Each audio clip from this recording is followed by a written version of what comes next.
अहिले चाहिँ म डिप्स गर्न गइरहेको छु।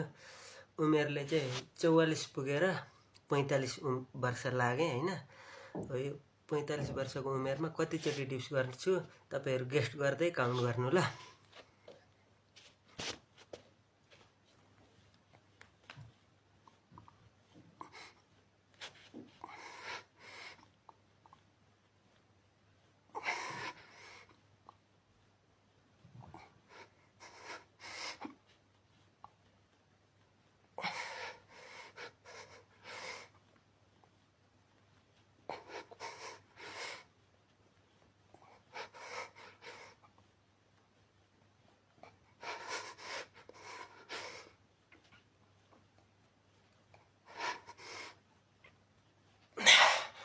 आम्मामा यति नै सक्यो, याभन्दा पुगेन।